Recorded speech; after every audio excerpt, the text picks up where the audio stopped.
Well, it isn't blocking the sun out, but as you can see, it's still kind of blowing up. It's just a little bit further south than what it was. But it's definitely still blowing up tonight, and it got really windy. So we'll see what happens. But it's getting windier by the minute here tonight. So another day of the Rum Creek fire. So how many of you that are watching this know what this is? I found out that some of the local people actually don't know what this is, but this is something we pay a lot of attention to during fire season here in our area. And I'll talk to you later in the video about what it is.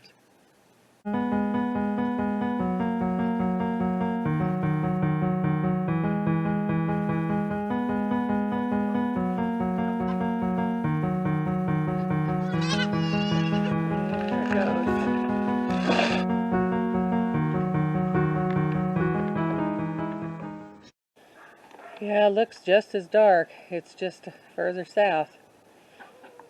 It's definitely got some wind blowing it down and feeding it the fire. So it's still bad. It's just not over our head today.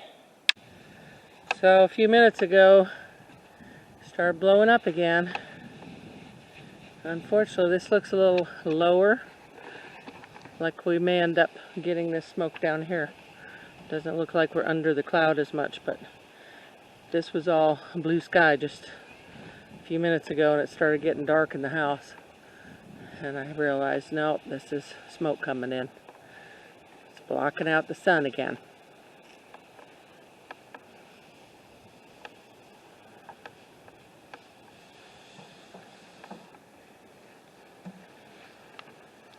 Naomi's out here with us.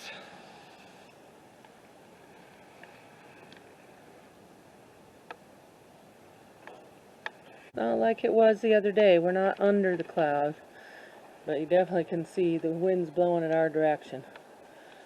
Amazing what a little change in wind will do. So we had all that smoke headed over by us. We had ash falling too, which we hadn't had since we started with this fire. And then the wind shifted and it's blowing more to the south again, which it makes me a little more comfortable. There are some more hot spots closer to us on the fire, but this is better than earlier. I was really getting concerned. It was blowing straight east, which is where we are, so it seems to be blowing more south again, or southeast. So we'll see what happens, but yep, gonna keep us on our toes. So I said earlier in the video I would tell you what this map was. And this is the fire map that shows the evacuation levels.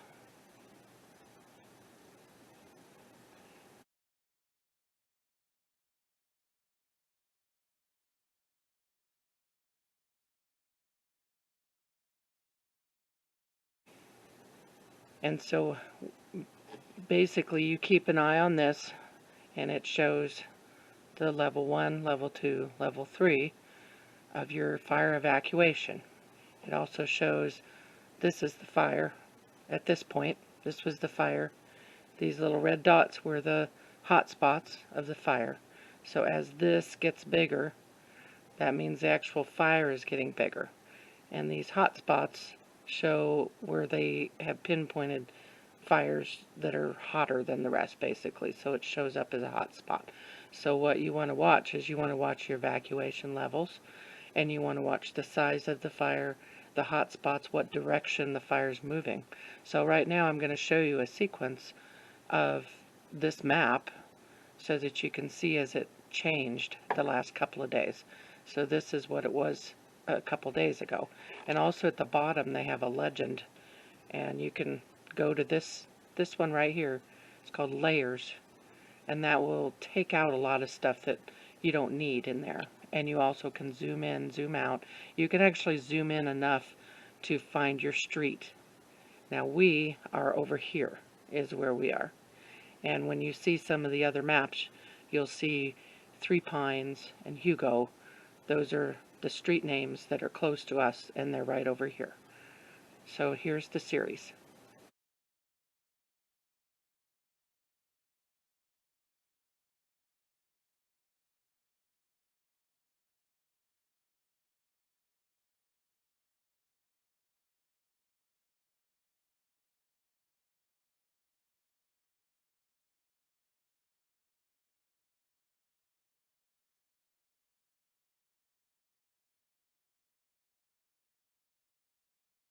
So it doesn't look that bad today.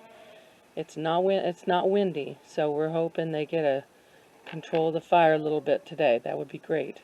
But being as we are level 1, I've already made phone calls to set up a ride for my buck goats, because we can't fit everybody in our trailer, and found out they have pens set up at the fairgrounds for sure that our goats can be in.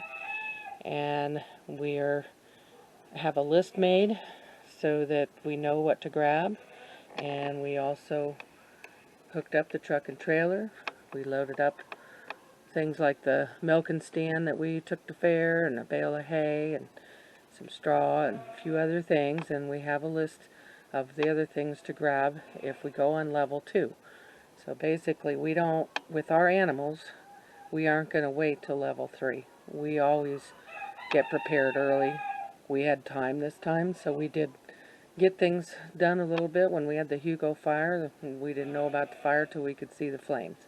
So we have a little warning now, and it's always better to be prepared to make a list, pack some things, and with animals you always want to make sure that you have somewhere to take them and a way to get them there. So we are all set up. If we go to level 2, then we will be bugging out and get into town with our animals and get our things like the computer tower, not the monitor, but the computer tower, and all our valuables and ammunition and things that you don't want to leave at a house when you're evacuating for a fire. So, and of course change of clothes and things like that. We have to take all the equipment for the goats, as far as we need our mama bucket and milk buckets and the milking stand, hay, water buckets, feeders, anything that we have time to grab, so that they'll be a little bit easier to take care of when we take them to their temporary home at the fairgrounds, which I'm hoping that we won't do. And with there being no wind today, they might actually get a little handle on this fire. It went from 900 acres to 1,200 acres to 4,200 acres to 8,400 acres, and I have not checked this morning, but I'm sure that it's going to be in the teens this morning. So it is almost doubling in size every night the last few nights. So we are hoping with no wind they get a better control of it. I will send you an update when I can. If we evacuate, it might be a little while, but I will update you when I can. Thanks for watching. Have a great day.